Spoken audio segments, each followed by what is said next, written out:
Yo, yo, yo, what's up? It's your boy MG with 800 Entertainment. You're now tuned into the Mike City Podcast, where we bring the industry directly to you. And today, ladies and gentlemen, I'm sitting on the left-hand side. You know, something brand new. We in the Mike City headquarters. And I'm over here with a legend, the OG himself, Yo. Mr. Wildman Teddy T. Y'all go ahead and give it up. Round of applause for Teddy T, man. What's happening, everybody? Peace, what's going down? Hell yeah. When I tell you OG's a legend, I'm telling you right now he is a legend. Hails in the game for a mighty long time. He helps numerous people, gives back to the community, is at all of the events that you need to know about and you need to go to. He's helped put people on so much. We appreciate you. I just want to tell you that first and foremost. We appreciate you. But for the people who really don't know who Teddy T is, tell us who Teddy T is, fam. No doubt. My name is Theodore Spencer Taylor. Theodore You know what I'm saying? Spencer Taylor. I'm from Quincy, Illinois. What? In Illinois, everybody call me TS. TS. Because that's Theodore Spencer. Theodore Spencer. But when I moved down to Fort Lauderdale in 84, I became Teddy. Okay. You know what I'm saying? When I was in school, Teddy. I went to Boyd Anderson High School. Okay. And I've been in hip hop my whole life. Like, as soon as I got here, I met this guy, Frank Colson, at the store. And he was like, yo, you like hip hop? I'm like, hell yeah, this is my life. He gave me 2 passes to the Fresh Fest. Wow. That was going on at Lockhart Stadium. And it was Run DMC, LL Cool J, Houdini, Fat Boys, everybody. Is that one of your first concerts? No, definitely wasn't my first concert. I've been going to concerts. I used to live in Nashville, Tennessee. So I seen everybody from Rick James, the Commodores, Earth, Wind & Fire. Like, I've been in music. Like, when I was 3 years old, I used to walk around in 1973 with Richard Pryor's albums. Wow. You know what I'm saying? The nigga's crazy, super nigga. I was walking around with those albums and Parliament Funkadelic albums. I've been in the music my whole life. You know what I'm saying? I grew up next to a tavern. I was by the tavern. I used to walk into the tavern every day. Then they moved a disco around the corner. I'm from a town about 50,000 people, probably 8,000 black. We just have like a nice little neighborhood that, our basketball team was #1 in the country in the 80s. And I came down here in 81. My uncle moved down here. He was working for Northern Bell Company. I started working for Bell South. Mm-hmm. And was going back and forth to Lauderhill Mall. The record store was up there, Forsyth Records, Vanis Lopez, 80E. I had the 12 inches up there, so I'm up there every day. And, LL Cool J, different people used to just be up in there, you know what I'm saying, because it was a record label. And I moved back down here and I ain't really pay attention to school. I was just into, hooking up, rapping, getting people to do beatboxing and everything. And I found my man Vince. He was at school with me. He had a whole studio set up in his house, hooked up with this other cat named Mert. Next thing you know, we got a record deal in high school with Joy Boy Records. Joy Boy Records signed Disco Rick, Uncle Al, people like that. So I came up in the music industry with my Uncle Frank Colson. He did the record BBS&P, I Need You, Sha-na-na-na-na, You the One I Want. He produced that record with Calvin. They all went to Dillard. Wow. So, Broward history. Yeah, that's why we did 2 weeks ago I did a Juneteenth 50 years of hip hop, but they wanted to really, let's get Dougie Fresh and I'm like, that's okay, but we need to tell people our story, So we brought in Gigolo Tony from Fort Lauderdale, BBS&P from Fort Lauderdale. We had a great relationship with Young and the Restless, Carol City. Prince Raheem came from New York but blew up down here. You know what I mean? And we told our story. And then WRBD was the AM radio station where you got to hear all the radio. It was the only black radio station in Fort Lauderdale. Wow. In South Florida for a while. What year was that? WRBD started in the 60s. Okay. We honored Joe Fisher, who was the first program director, who hired Jerry Russian and James T. at WRBD. And I got a relationship with the Rivers family that owned WRBD and began owning 99 Jams.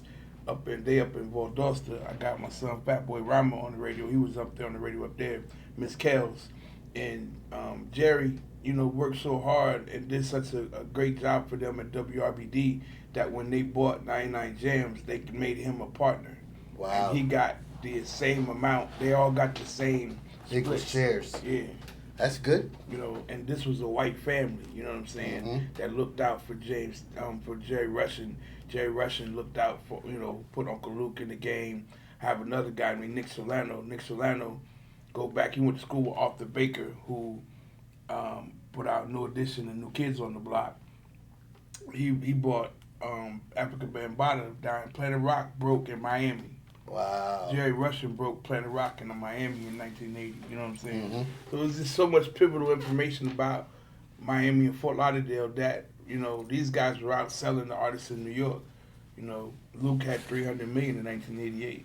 Wow. You know what I mean? As an independent artist. Miami's definitely on the map as far as hip hop's concerned, with Uncle Luke and the Luke Skywalker records and everything the Two Live Crew put out, and the fight with the Supreme Court and everything with that. That was very huge for Florida being on the map around that time when NWA and the guys from New York were all at the top of their peak.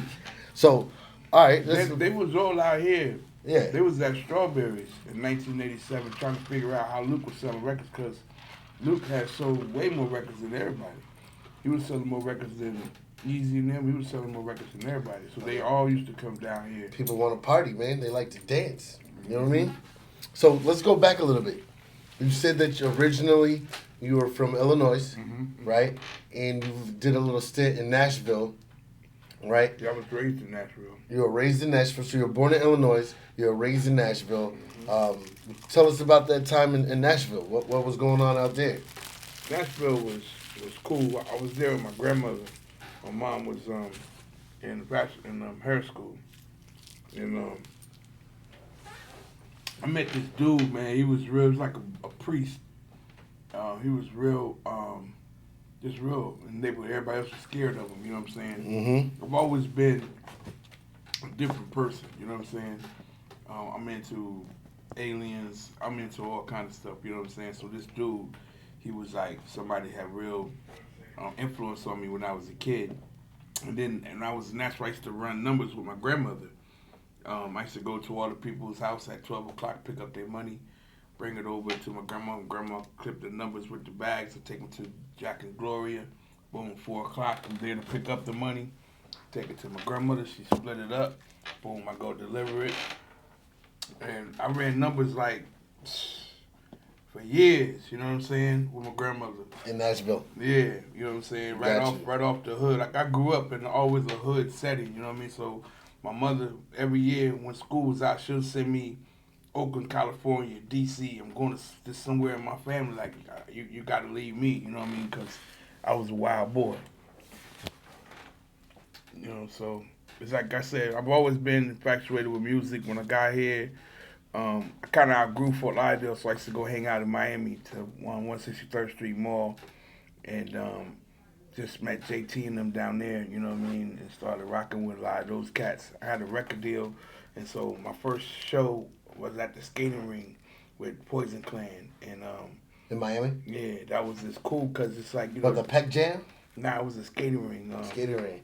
Yeah, it was a skating ring. Like, we used to go to Pac Jam when we was in, like, 10th grade. We used to go to 79th Street first, where the hookers was. They didn't have strippers. Strippers wasn't No, they had streetwalkers. Yeah, prostitutes. They were some of the most beautifulest ladies in the world. Well, in Miami. So 79th Street, we'll go to get some prostitution going down, and then we go around the corner to Pac Jam, jump in and throw the D contest. We used to ride scooters and cars. We'd take 3 cars and ride scooters down 3 cars with, so we could have sex in the back of the cars, and then, jump in. Of course, we had the fights, and with the Miami people, Pac Jam, Triple M, Base Station, we went everywhere and fought everybody, and that's how I got relationships and connect with a lot of people in Miami. Got you. That's crazy. Got you. So that was around the time that you started indulging in DJing?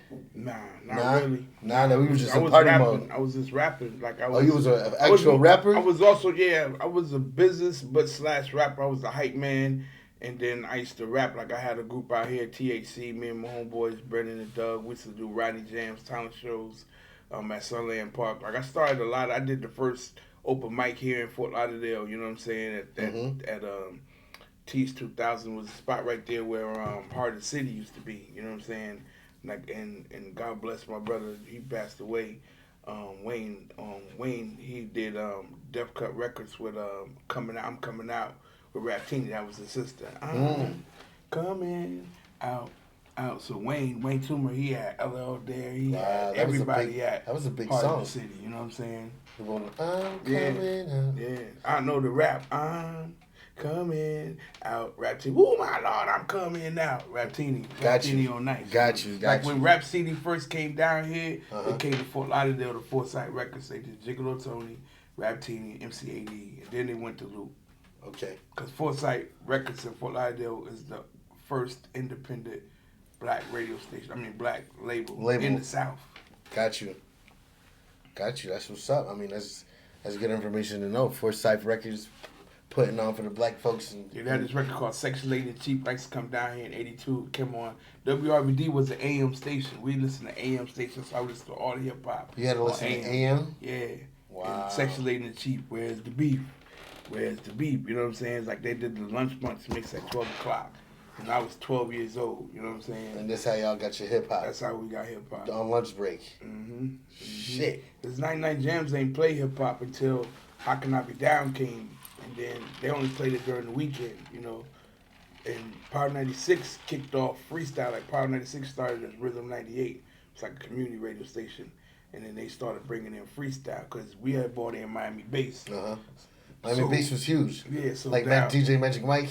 Yeah, ADE, Luke, Magic Mike, you know, all Prince Raheem, Young and the Restless. That's like black EDM music for those of you that don't know. Yeah, like Miami Bass has been around from the beginning of time. It's kind of like Chicago and New Jersey. They got their own club music. But it started from Miami Bass. Exactly, started 808, all that shit. It's the 808 from the SP1200, pretty much all the 808. Young and the Restless. 808. Poison Ivy, B stands for Bronco, BMW bass brain goes with a pair of bars. You know what I'm saying? You got, hit him with it. You know, like Luke had LaJuan Love, which was his nephew. Everybody say yeah. He had his niece 51st. Get on up the bar. That's why Luke had so much money, because he was just dropping 12 inches. You know what I'm saying? And then everybody left Foresight and went to Luke. Shy-D, KJ, and the fellas. Because he had all the motion. Yeah, because he was on TV fighting everybody. You know what I'm saying? He was sticking up. You know, he was known. Free publicity and shit. Yeah, like, Luke was my hero growing up. You know what I mean? Because he really... You know, it did just to get to meet him, to understand the backlog of everything that happened to him. You know what I'm saying? It's like, it's incredible, man. His brother was very pivotal to the music business, you know. And I started working for Luke in 95, 96, and I was very pivotal to breaking his first record after the bankruptcy of and then around the time we got on 99 Jams in 96. We got a 99 Jams in 98. I was working there in Cedric. He had a real hot radio station. Yeah, Cedric Hollywood came down. That's when he broke DJ Khaled. I broke Khaled. Khaled came from Orlando. Yeah, Khaled came down. See what happened was, so Flavor Now, I moved to Atlanta, right? Yeah. And I was in Atlanta, Georgia. Yeah. My partner, DJ Ant-Man, we was doing three-way parlay out here. We was a mixtape clique, and then we used to do clubs. So I came back and forth, and then when I came back, they was on Flavor 919, an underground station that was started by the Icons, Fence, before they became the Icons. And gotcha. So we had a rap group called Black Forest that was on there, but they kind of fizzled out. So it just became me and Ant-Man. So me and Ant-Man became three-way parlay with this another chick named Lady Most. Lady Most was on 99 Jams at the time. This was 92, 93. 94, 95, we started doing Flavor 919. Then I went to 909 The Bomb in Miami. And then 909 The Bomb, I did Mix 96. While I was on Flavor 919, though, this kid named Daddy Saw used to be on Saturdays with us. And he was like, yo, I'm about to start this station called Mix 96. It's going to be just like us. We did hip-hop and reggae on Sunday. Oh, yeah. But Daddy Saw died of cancer. Rest in peace, Daddy Saw, man. Butterfuko, who is actually beat the best of the best, we the best. Oh, that's Butterfuco. Butterfuco say, man, you know, Daddy Saw always wanted you and that man to be on Mix 96. So it was like, you know, let's rock. So one day, my partner Amy wasn't there, and they was like, yo, we got a DJ from Orlando. Can he come in and rock with you? His name is Khaled. I was like, yeah, you know, shit, I can smoke me a joint. Hell yeah. So he came in, boom, started rocking. He's like, yo, can I get the mic? I was like, hell yeah. He got on the mic. Yo, it's DJ Khaled. Oh, man, you good. You can ride out, because I got 3 more radio shoots. I'm on 3 other stations today. You know what I mean?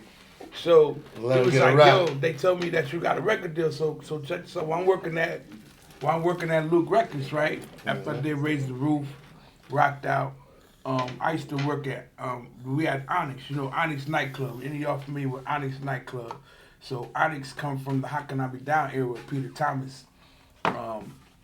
Every time Luke used to do Onyx, I used to kill it with the posters. So one day Luke and Donovan been talking. Donovan was like, look, man, I want Teddy T working for me. I want him to run my marketing and promotions and run the club.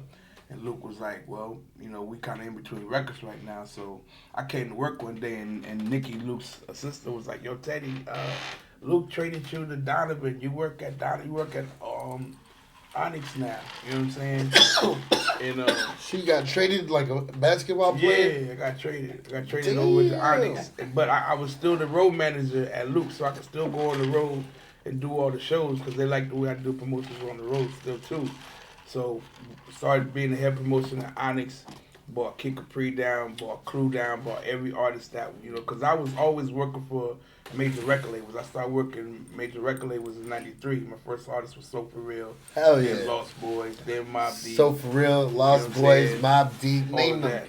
All that. Like I worked for all the major labels doing street promotions, and back then, we started guerrilla marketing, and I got gold plaques for everybody. Like we killed the game. Like I broke 90% of all the hip hop artists. That's what's up. Out here in the Southeast. Man, round of applause for Teddy T, man. Breaking niggas and putting niggas on, man. So then, Khaled was like, yo, I heard you got an artist. I'm a producer. So he played some tracks for me. It was this track that had Met the Man. I got connections. I get that ass stuck like glue. I was like, that shit is hard. I called my man. He was like, yo, I'll come get $5,000 for him right now. So I went, got the money, came back. He gave me a stack.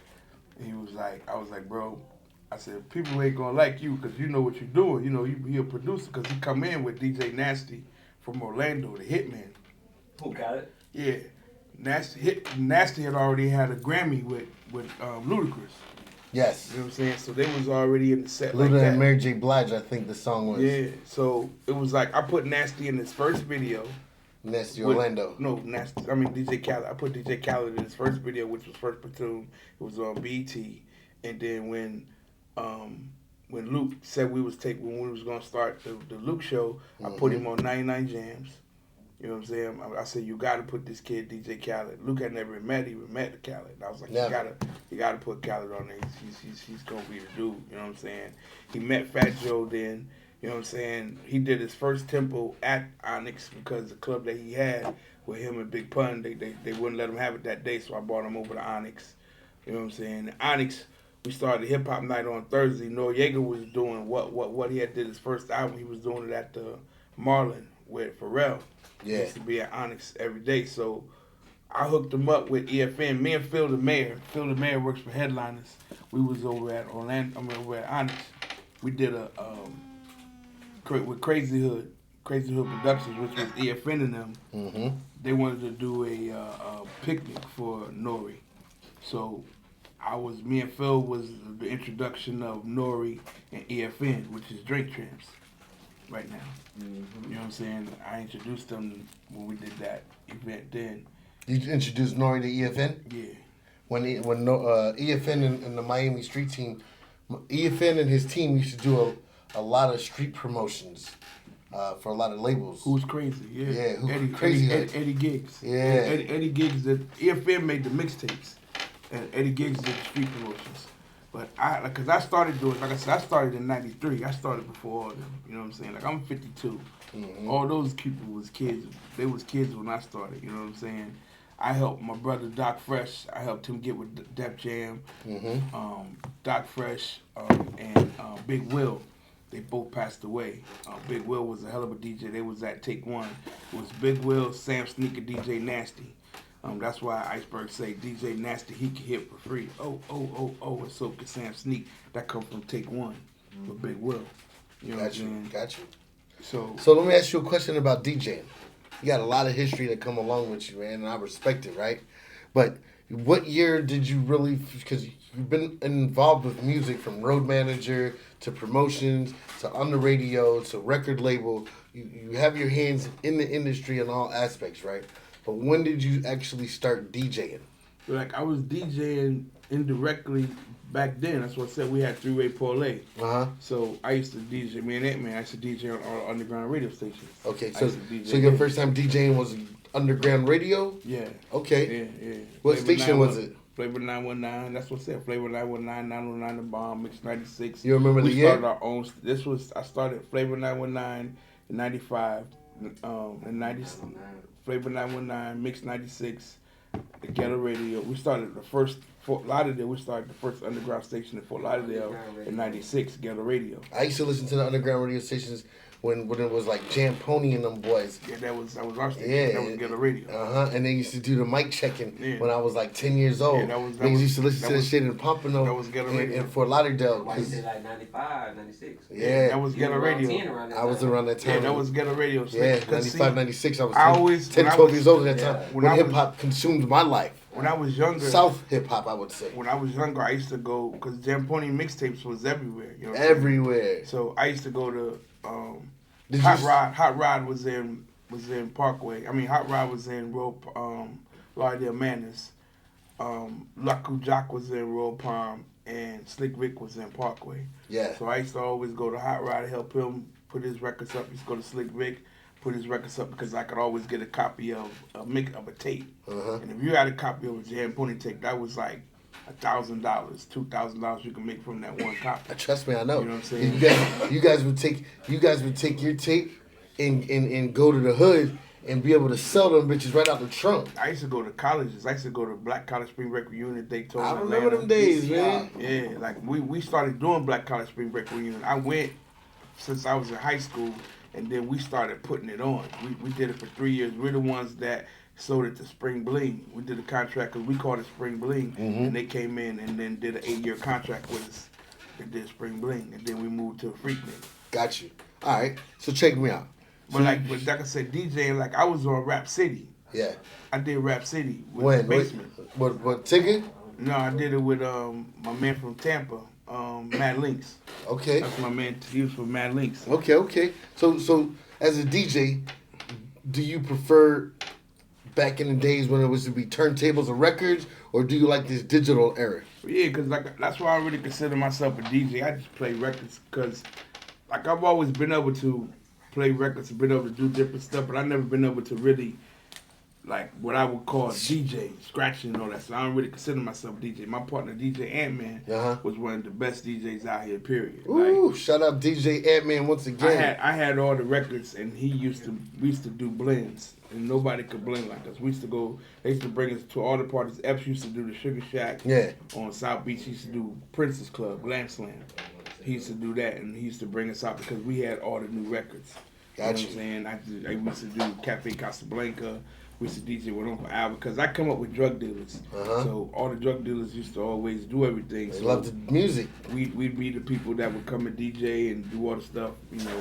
Okay, so you turntables. You answered my question. Then I got on 99 Jams with Albie Silk. And then Albie Silk, he throwed it back. Right. I got on the radio. That's when I first got on. I got on with Luke, and then I got on with Albie Silk. We was #1 on. Shout out Albie Silk. And then I went to Power 90. Me and Albie went to Power 96. And then he went to the morning show, and me and Lucy Lopez was in the night. And then I was #1 from 2000 to 2007 on the radio. I was pretty much the #1 jock in the country. The number one in the country. Got you. You know what I'm saying? Because I had broke the most records from Pretty Ricky. We in town, baby. I was the first person to play Sean Paul in America. What? Just Give Me the Light. First person to break Sean Paul in the U.S., Teddy T. All right, so you prefer turntables. Now that we're in the digital era, there's only two main programs that DJs use. They use Serato Pro, or they use virtual DJ. Which one do you prefer? Virtual DJ. You prefer virtual? Like, I don't want to get on Serato because if I get on Serato, then people gonna lose jobs, and I'm too old to be taking people's jobs. You know what I'm saying? Uh-huh. So I stay like DJ Sko. He be like, "Yo, man, you got to get on." I could DJ a Hot 105 right now if I go get on Serato. You know what I mean? Well, But we fuck with Serato. I've had my time. You know what I'm saying? I just converted my partner. He was a virtual DJ. I was Serato. He just came over here because, I like to DJ for fun as a hobby at home behind closed doors. Not nothing like you now. Though. I ain't nowhere near what you got going on. But for fun, cut up every now and then. So you're a virtual DJ type of dude? All right. Okay. It's a good answer. Obviously, you've been DJing for a mighty long time. You've been all over the place DJing. Tell us some of the places that you've been doing Tell us some of the places you've been that the music has brought you to. I've been everywhere. Like I said, when I was doing street promotions, I used to drive Luke's van. If you ever know about Luke's van, Luke had a $30,000.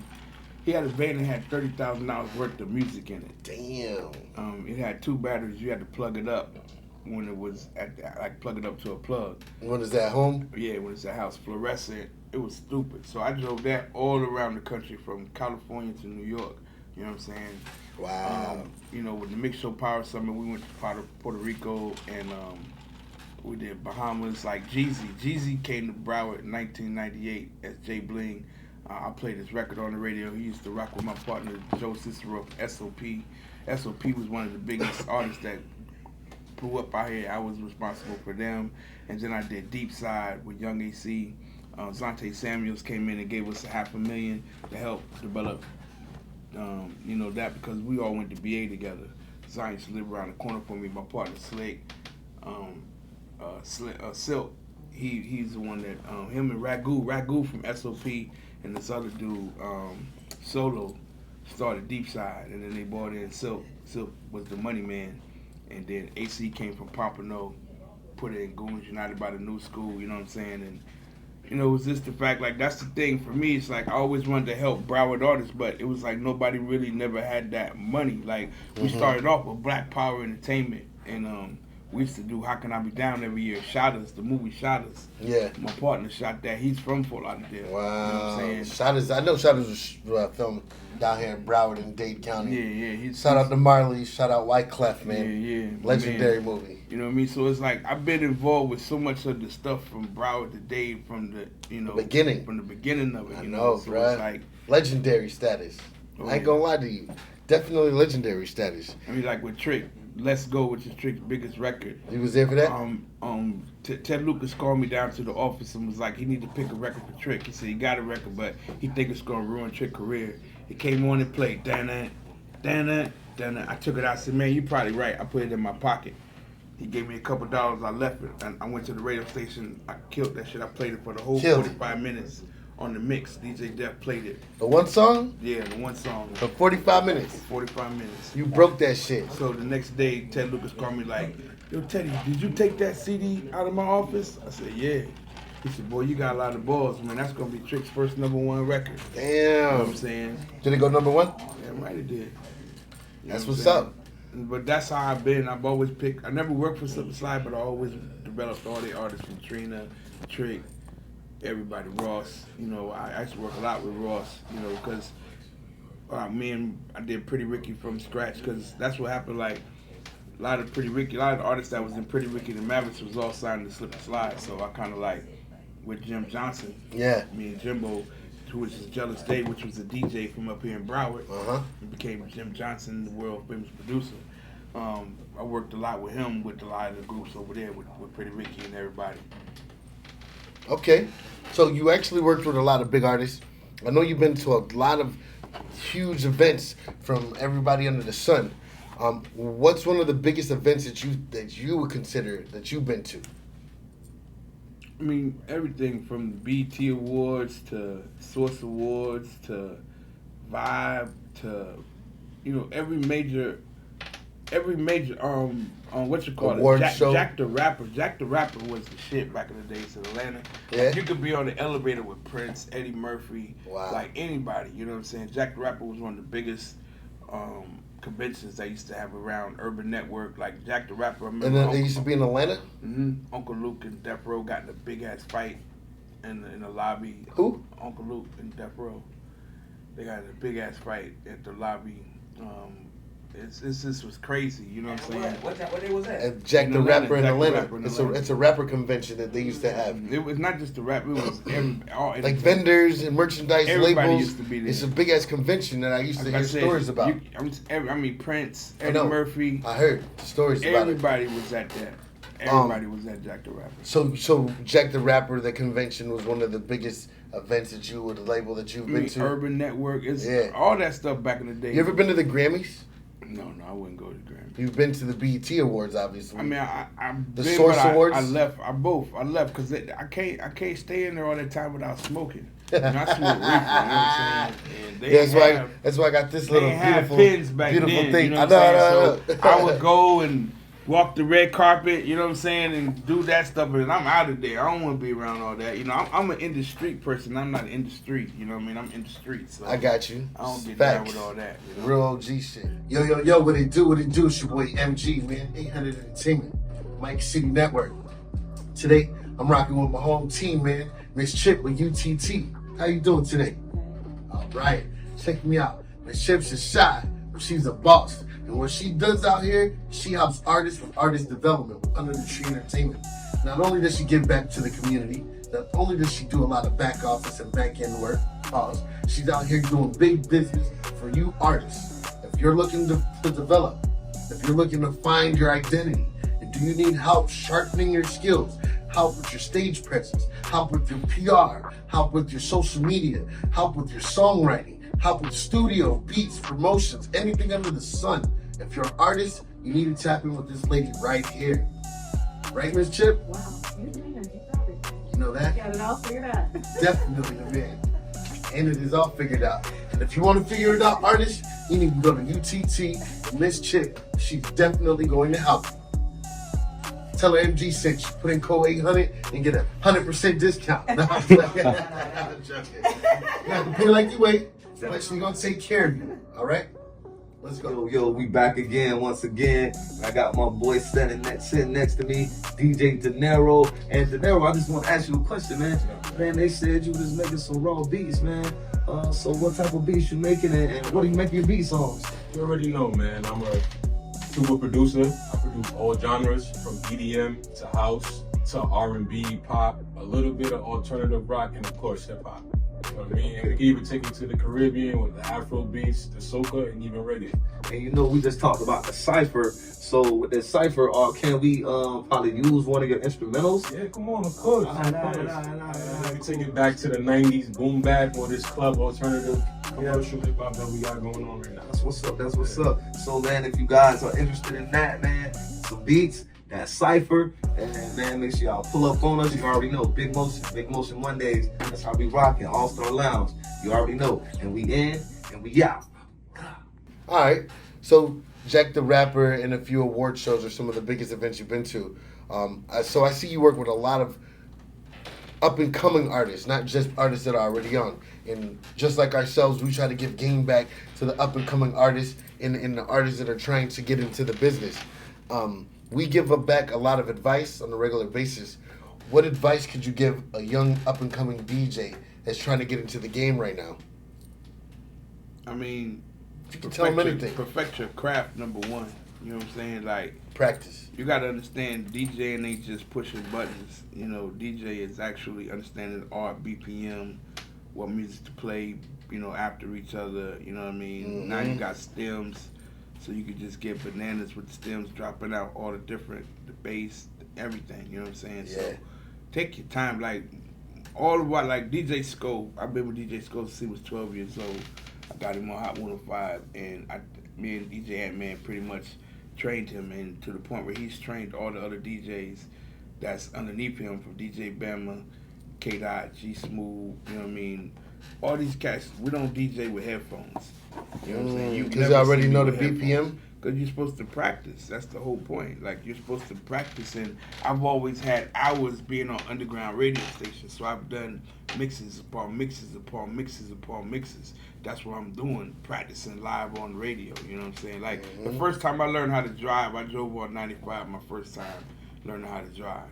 You know, that's been my life. Like, I jump in and just Go. figure it out and go. You know what I mean? And I've never had to work hard for anything I've ever worked with. You know, getting on the radio, working with these major labels. You know what I'm saying? I just put myself in the right position. You know, I ain't graduated from high school. Number one, I'm an indigenous person. I ain't black. I'm not a Negro. I'm not African American. I'm native to the land. You know what I'm saying? Native. My people is 6,000 years Shawnee Native American in America. 6,000 years. You know what I'm saying? 6,000, man. And I'm underneath the Empire, Washita, Yamasee, all these different black Native American tribes that exist till to this day. And we work for indigenous rights. I work with different indigenous chiefs and people in Africa, South America.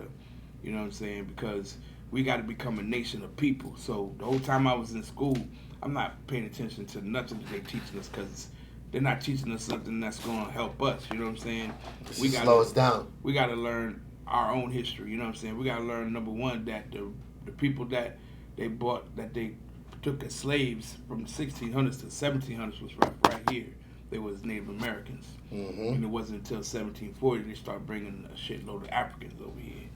You know what I'm saying? Because that was when the people was running away. That's why they had a runaway slave, because they knew where they can go. They knew they can go to Florida to be free, or they knew they can go to Illinois, Pennsylvania. They knew where to go. So they said, let's bring Africans, because Africans ain't gonna know where to go. They'll be stuck. But luckily there was enough indigenous blacks that already been opening up the Underground Railroads that they used to come back and forth like, y'all want to come, y'all want to go. You know what I'm saying? You had free people of color. You know, not everybody was a slave. There was even blacks that owned slaves. You know what I'm saying? So you got to really trace your ancestry back. You know your history. And you can't be calling yourself European terms like Negroes. Negro is Spanish for black. Nigga is Latin for black. You know what I'm saying? They used to call them, it was the word Niger means like king or something over there. Naga. Naga. Yeah, king. and then what they try to switch it around. Nah, but in Latin, nigger is black. It does Negro. Yes. Negro. Negro in Spanish is black. Yeah. Nigger in Latin is black. Well, there's a lot going You know on. what I'm saying? But then you got to understand, like, Sephardic Jews are black people. Moors are black people. You know what I'm saying? There's certain names that you got to, like, I don't know if you remember watching The Black Knight with Martin Lawrence. Yes, I do remember. So that movie was about Eleanor Moore. Eleanor Moore, the black girl, was actually the queen. She was the queen and got deposed by the Europeans, and she brought in the Black Knight to come save her. But you notice when they said it was the black, that he was from Normandy, and nobody said nothing because there was black people in Normandy. That's why nobody said anything. But people don't know about that type of stuff because they're not educated. Like King James, King George, these are all Stuarts, and Stuarts means Swarthy, means black king, means black. So most of the kings in England were black because the Airborne Peninsula, they had took over at 700 to 1492. You're talking about 700 years. You understand?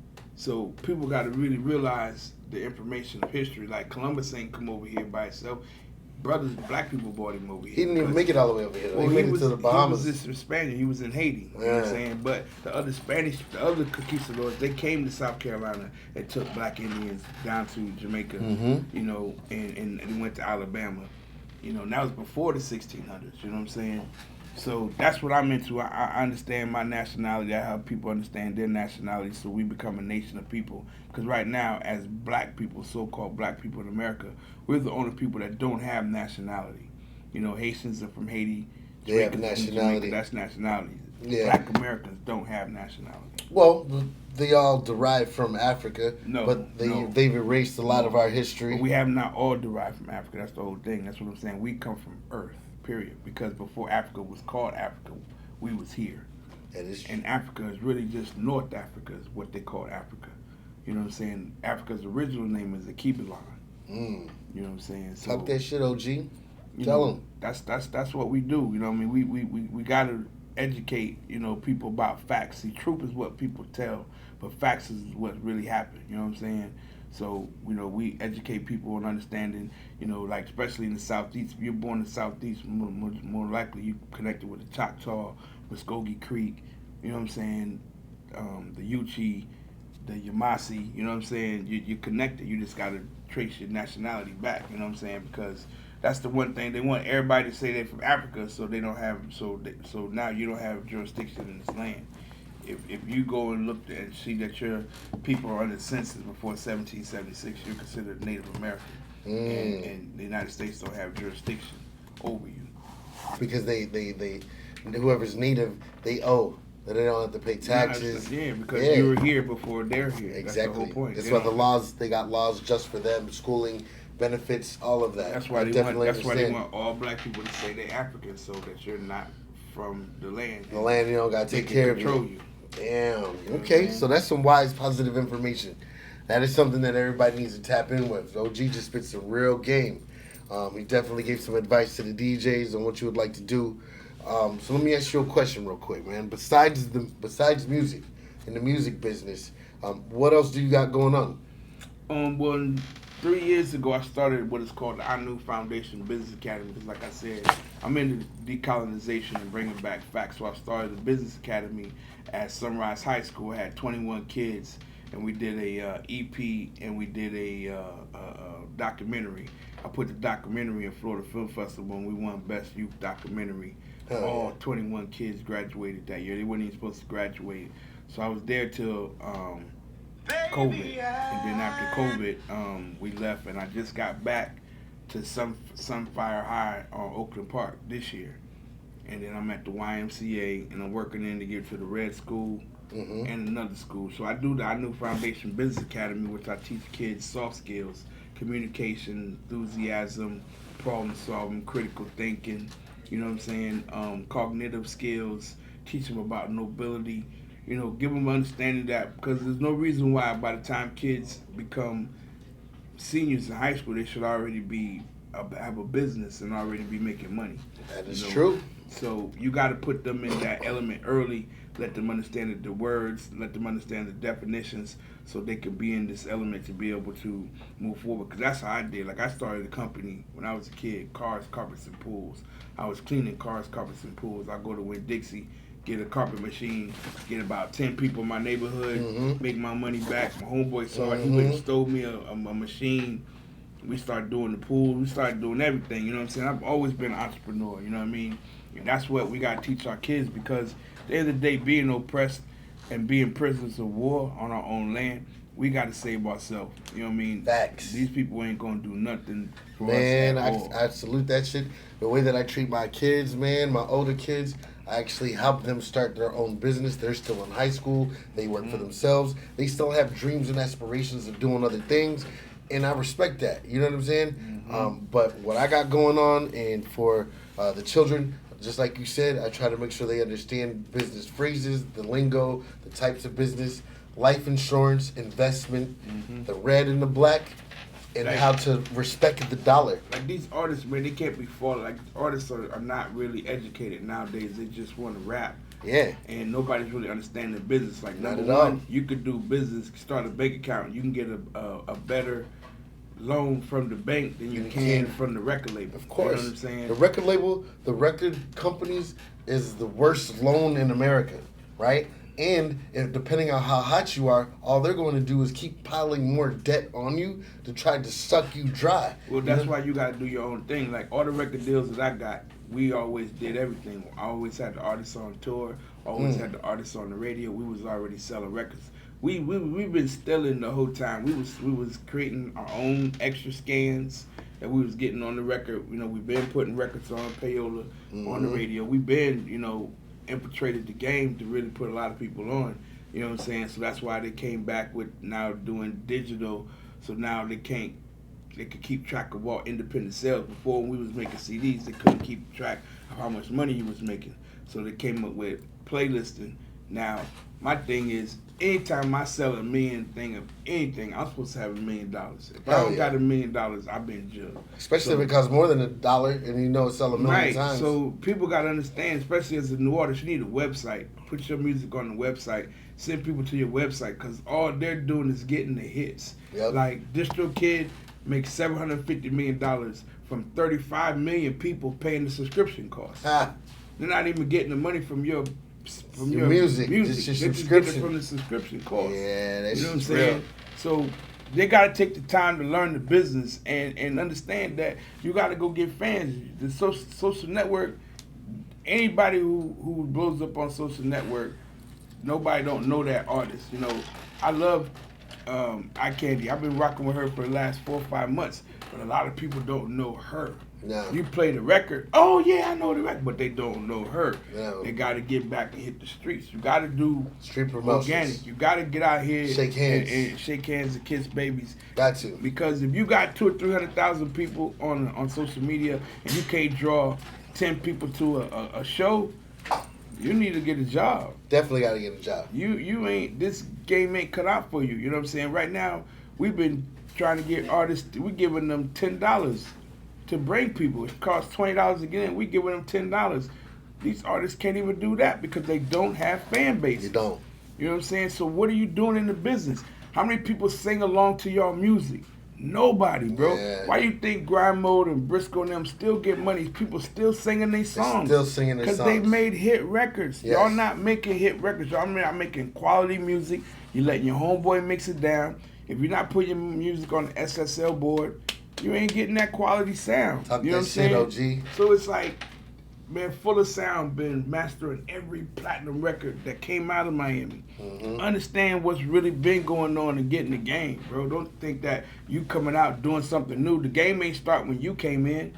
You know what I'm saying? We've been out here. Miami's a music bed. Miami has created multi-millions of dollars. Millions. You see Po' Boy, E-Class E-Class. gave up his shares. He got finger licking. Uh-huh. You know what I'm saying? Like, There's a lot of money out there. economics, man. The Yeah. game is serious, bro. So y'all got to really, like I tell people, 3 or 4 artists need to come together. If y'all got credit scores, y'all come together, bring your credit scores, build your business credit, and not put each other out. Mm-hmm. That's more better than what y'all doing now. Take the loan and invest in yourselves. Come and on, take man. control of it. That- Yeah, but they don't understand business. A lot of these artists, no offense, are hobbyists. They're doing a lot of shit for hobby. It's not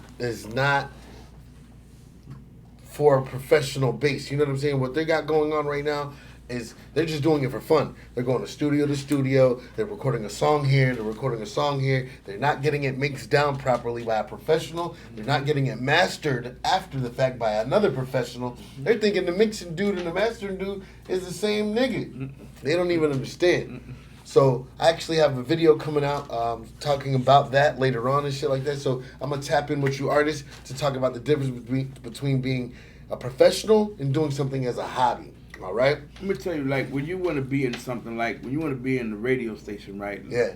Go and work with become an intern for On Air Personality. Yes. Go become an intern in production and learn production because that's a job. Mhm. Production is one of the best jobs you could have working for a radio station. And it's long term. You know what I'm saying? Artists, when you want to work for a record label, want to know about a record business, go work for a record label. Like right now, Strong on Radio, we accept the interns. We got classes 2 days a week. You know what I'm saying? Where we're educating people. You know what I mean? We got their whole facility compound over there.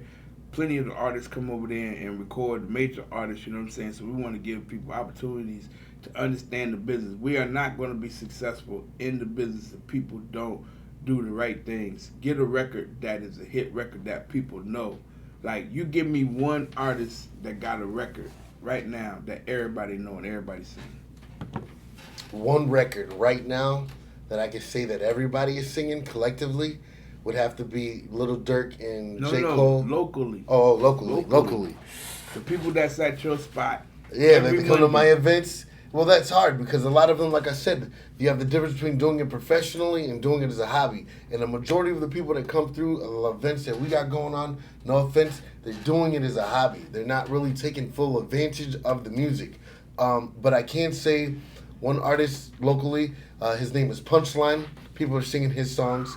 Listen, Punchline People singing his songs. is MBM Queez, crazy. people singing his songs. You know what I'm saying? Punchline is definitely a hot artist. You know what I'm saying? Definitely hot. Definitely got some soul to him. But these guys got to go perform in front of people. Yeah, they do. They Those two perform artists in I front of named, artists. they're doing shows, they're promoting themselves, they're getting their material out there, and more importantly, they're going to local events and networking Like with the right Punchline people. met Miss Chips at my event in Miami. he came late Shout out Miss Chips. because the people at Studio 19 told him to Punchline come, Billion. told him to come down, and he came in there late, and she met him then, and she been working with him since then. And I was like, this dude, I had him on the radio the other day, you know what I'm saying? Mm-hmm. And I'm like, but these guys got to get out here and work these records into the clubs, because that's how you gonna make money. You got club records, they gonna Thanks. book you. Like, people don't even make club music no more. Nah, You know it's what I'm too saying? serious. The music's too serious. Yeah, that's the problem. Like, we come from a party, The party feel era. good vibe that cats made millions of dollars. New York artists said, "Oh, that's simple. That's this and that." But we made millions of dollars. We was very successful. You know what I'm saying? Very successful. So it's like y'all gotta come to tax with something so that we can have a more of a future. You know, big ups to Kodak Black, what he's doing, but there needs to be somebody else. To step Kodak get ready to be 10 years in the game. Yeah, I know. He gonna be an OG, and he got to put somebody else on that got to sell like him. Yeah. You know what I'm saying? Like, this is what we need. Yeah, I agree with you. I totally agree. So, with that being said, you've obviously you listened to tons of music. You've heard everybody under the sun. Tell me your top 3 favorite albums of all time. Favorite albums have to be, of course, The Chronic, Sheesh. Doggy Style, Okay. and Ice Cube's first album. Man, were you born on the West Coast? Nah, but those were some of the most complete Bodies of projects work. that ever been created. You know what I'm saying? Like, I'm rock with Wu, I rock with Outkast, I rock with Outkast. Goody Mob. You Hell know what I'm yeah. saying? But when you think about, like, when I think about Ice Cube, Horny Little Devil, you can't catch a nut. Horny Little Devil, you can't bust a nut. You know, then you, goddamn, I'm glad y'all said it all. You know what I'm saying? The Nigga You Love to Hate, the first, I remember I was on tour when the Shockleys was like, yo, go to Priority. We're going to give you a deal. We're going to give you a thing saying that we'll produce your album. They could have signed him to Bomb Squad, you know what I'm saying? And then went to Priority and got it. They said, no, we're going to give you a list saying that we're going to produce your album. So he got his own distribution for his production company. They came in and birthed him, you know what I'm saying? Yeah. Because they already seen what he went through with NWA. You know, he wrote Eazy-E's album. Eazy went 4 times platinum. He 4 ain't gave him times. nothing. I know. And he gave him $10,000 in a Jeep. And then when NWA came in and they sold 2-3 million, That's the pure he definition of gave rape, everybody. ladies and gentlemen. He gave everybody $80,000. You know, and Second album. And that's when Cube was like, "No, that was NWA, the first NWA album." Then he tried to give them $80,000. He was like, "Nah, bro, I wrote your first album and I wrote 40% of this album." You know what I'm saying? Like, I need my money. Yeah. You know what I'm saying? At the same time, Professor Griff got kicked out of Public Enemy. And they was like, you know, Luke, you're the only one that can rock with him, you know what I mean? So Professor Griff came to Uncle Luke. Okay. You know what I'm saying? Like, I was in the midst of all these situations that was going down, you know what I mean? Yeah. And it's like, you know, once you out there, you got to be able to connect with the right people. Like Luke had crazy connects with Andre Harrell, Dr. Dre, Teddy Riley, a lot of people, you know what I mean? Rock with Uncle Luke, you know what I mean? And it's all about your peers. He had a lot of connections. He still does. He's very influential in the game. Yeah.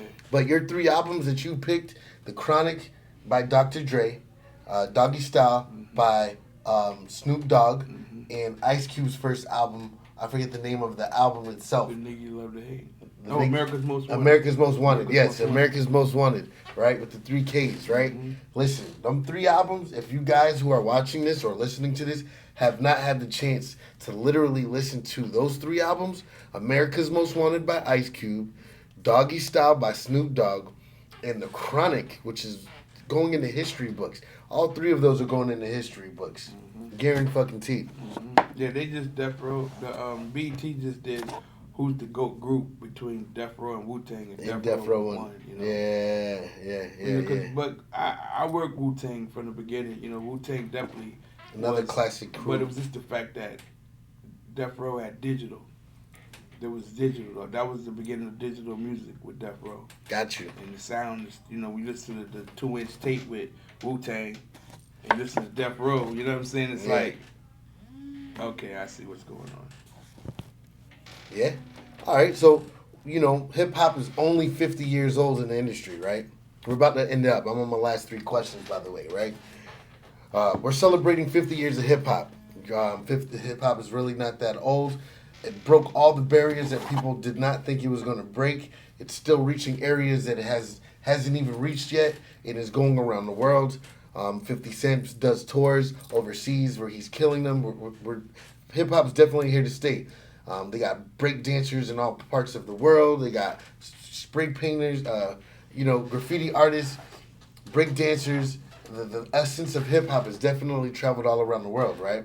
And you just did an event where you celebrated the 50 years of hip hop, right? Mm-hmm. Tell us about your event. Yeah, like I was saying, Bank United gave Black Jeans and Flight. Some sponsors came together and they said they wanted a hip hop event. So they was trying to get Dougie Fresh and all these different New York artists. And I was like, the BET Awards, they're doing 50 years of hip hop. Everybody's waiting to see if they're going to get booked on that. I said, we need to do something locally. I said, because people don't really understand the history of Miami bass and South Florida being contributors to 50 years of hip hop. Like I said, with WRBD, with Joe Fisher and Jerry Russian and James T.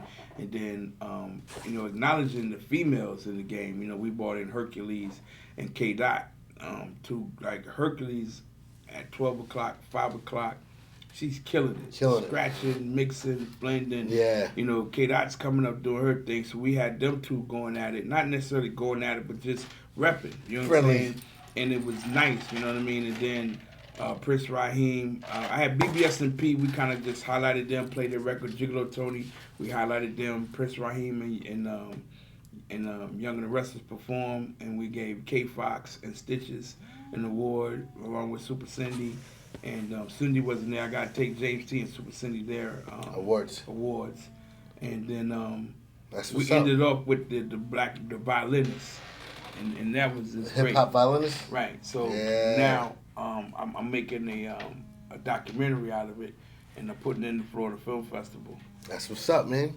You got to let us know information about the Florida Film Festival because me and my partner Jake shot it over there. We actually got a documentary coming out later on, and we would love some information about that. Yeah. Okay. So also with the 50 years of hip hop going on, right? And congratulations on your event and all the sponsors that invested in you guys. We salute them, right? 50 years, the evolution of music, and not just hip hop, but music. How do you feel about music going from records to tapes to CDs? To now we're at the streaming era where there's none of that physical equipment. Everything is all streaming. How do you feel about that? Yeah, so I said that was the label's way of stopping independent music to a degree because they couldn't control it. How many CDs you were selling, you know what I'm saying? And without being taxed. We got to be able to dictate what is our physical settings. Like I tell people, merchandise is key. You're going to always sell more merchandise than you will records, you know what I mean? Definitely. The records are going to be the least amount of money that you'll make, so open up revenue streams, you know what I mean?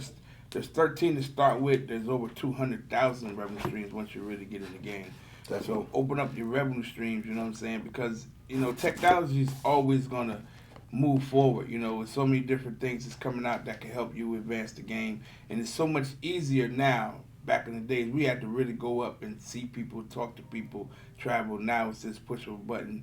I never forget when I did Pretty Ricky in 04. And I was like, we got to send the records out. It's $3,000, $3,500 to send 12 inches to all the national DJs. I've done it so much. He was like, nah, just send me the MP3 and I'm going to email it. And I was like, what? Say what? You mean we could just email records now? Yeah. We don't have to send it. You don't got to wait. You know what I mean? That was $3,500 to do a national record. You know what I'm saying? Yes, it was. And then when they did the digital, they was like, oh, we're not going to press up no more physical copies of Pretty Ricky. Oh, the first album. I was like, are you crazy? This album's like 5 times platinum. You know what I mean? And when I came back to the house and I saw all the digital plaques that they had, and I was like, no manufacturing costs. Oh my God, they're saving us money. Because manufacturing costs, like that's what happened with Luke, Uncle Luke. He they wasn't paying the manufacturing costs, and that's when H-Town Yeah. sold 4 million records. He had like $9 million in manufacturing costs that didn't get paid. That was one of the reasons why his masters got took. So, you know what I mean? The fact that they took manufacturing, that cost away, that helps. You know what I mean? Because that was a big. You selling 500,000 back in the days, you might ship 500,000, but you might only sell 100,000. Now the stores are stuck with that product. Mm-hmm. So now they make you pay for it when you send a new album in. They say, well, we still got 20,000 of your last album, so we're gonna offset that for another 20. We'll buy those 20 for $5. Actually, now it'll be even. You like, damn it. Okay. But the digital era definitely shift the game up and change things around. But it was to make more money overseas. Like, you know, Flo Rida is definitely a prime example of just money making overseas. Being number one in over 30 countries is like Woo. bread. All at the same time. Right. For most Hey people, man, shout out Flo Rida. I know we Multiple mentioned his name a few times, but he just recently won a lawsuit against Celsius that was disrespecting his name. They put some respect on his name, and he won over $80+ million, yeah, ladies like, and gentlemen. he asked for 1 equity point based off of doing the marketing, and he was able to prove through documentation, videos, and everything that he deserved his 1 point for equity, which was $82 million. And they're still in litigation. He hasn't got the money yet. No, he just won the judgment. They're obviously going to do an appeal. He's still part of the company, so he can promote it and get his shares regardless. But they definitely owe my dog some money, and they need to put some respect on his name. Flo, he just dropped a new single, Energy, with Rotimi and Spice, the reggae artist. I seen that. Bumping everywhere. Flo still working. Flo is one of the major artists that is still doing. He does these corporate shows for Fortune 500 companies. Yeah, that's what he does all year long. And he does those corporate EDM songs that are going to be popular. He Right? just did 4th of July Beach, Fort Lauderdale. Hell yeah. The key to the city. Well, listen, man, Teddy T, you're definitely a legend. We wanted to give you this interview because, you know, we respect you. Also, you guys, I'm on 88.7 with Teddy T in Miami once a month.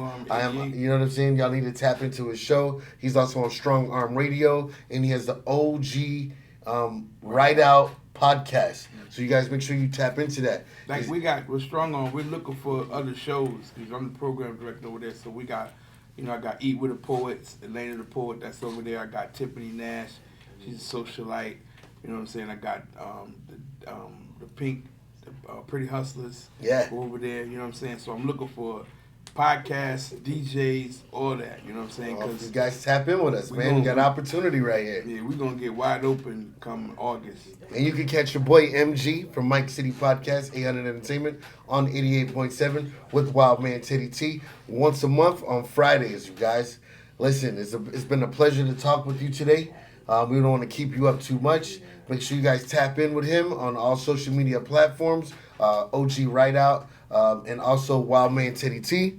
Once again, it's your boy MG. I want to shout out the team. I want to shout out De Niro, 800, Jake Shot It, Queez the Boss, Peter Connect, Miss Chips, Peter Connect. everybody on the team, man. You know we working real hard, doing big things. Shout out to OG Teddy T. It's a legendary interview. Y'all stay tuned, man. Bow. Yeah.